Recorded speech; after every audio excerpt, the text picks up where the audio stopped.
Hello friends, welcome to Meridian Overseas. अगर आप top counsellor से कनेक्ट करना चाहते हैं, लाइव अपनी काउंसलिंग चाहते हैं, तो आप डायरेक्टली वेबसाइट पे जा सकते हैं। अपने किसी भी काउंसलर के साथ आप डायरेक्टली एप्लीकेशन करवा सकते हैं, वीज़ा फाइल सबमिशन करवा सकते हैं। तो वेबसाइट विजिट करें और अपना रजिस्ट्रेशन करें ताकि आपकी सारी प्रोसेस स्मूथ रहे। Hey guys. Welcome to USA and Canada immigration updates. Please subscribe to our channel for more latest and useful videos.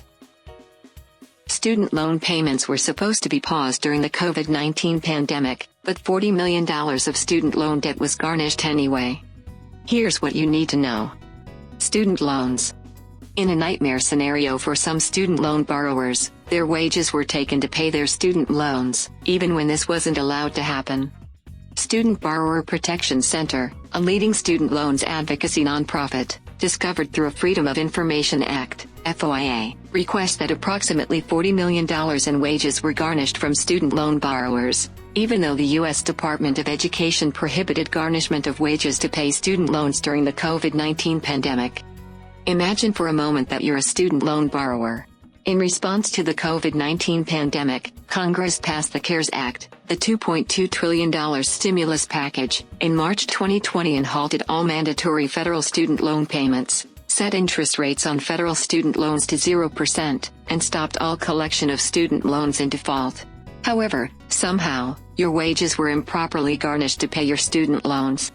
Student loans, what happened? Based on data provided by Federal Student Aid, the Student Borrower Protection Center alleges that guarantee agencies that manage the Federal Family Education Loan Program, FELP, which are privately owned student loans issued prior to 2010 by banks and financial institutions and were guaranteed by the federal government, did not comply with orders from the U.S. Department of Education to stop garnishing wages from student loan borrowers who defaulted on their student loans.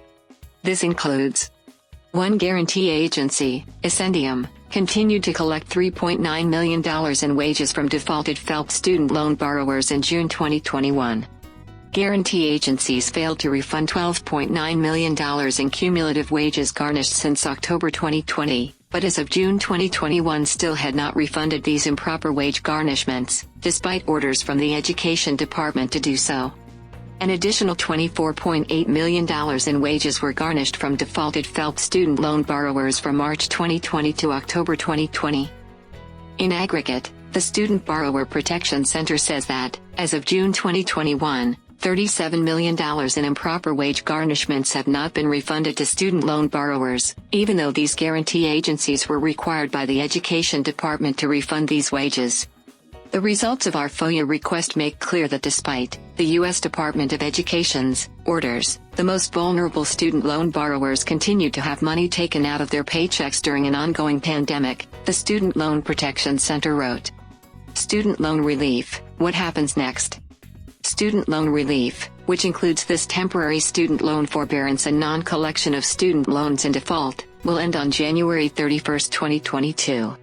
However, that hasn't stopped the Student Loan Protection Center from seeking to hold guarantee agencies accountable. In a letter to the Consumer Financial Protection Bureau, CFPB, which is the nation's top consumer watchdog, the Student Loan Protection Center writes that it's unclear how many borrowers have been harmed through this improper collection of wages to pay student loan debt. How much money has been refunded to student loan borrowers? What best practices and rules are in place to ensure that student loan borrowers get this needed student loan relief to which they have a legal right, and increased transparency and accountability should be implemented so that student loan borrowers get treated fairly. There are approximately 6 million student loan borrowers who collectively owe more than $153 billion in FELP student loans. Approximately 880,000 of these student loan borrowers are in student loan on $23.7 billion FELP student loans. What to do if you have FELP student loans? If you have FELP student loans and your wages were improperly garnished, contact Federal Student Aid at the U.S. Department of Education and your student loan servicer to ensure that you get a refund. You can also contact the Consumer Financial Protection Bureau. If you defaulted on your student loans, there may be good news on the horizon.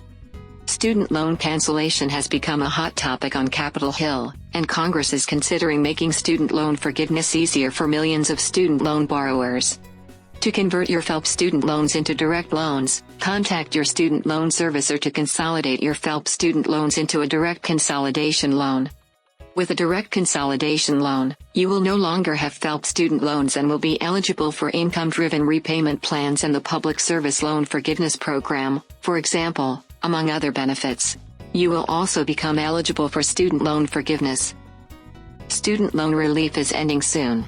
Make sure you're prepared to restart student loan payments, including updating your autopay information. Understand all your options. When it comes to student loan repayment, here are some popular ways to save money. Student loan refinancing, get a lower interest rate plus lower monthly payment. Income-driven repayment plans, get a lower monthly payment. Public service loan forgiveness, get student loan forgiveness.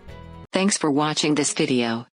For any further information, kindly contact us on the email mentioned on the screen. Thank you.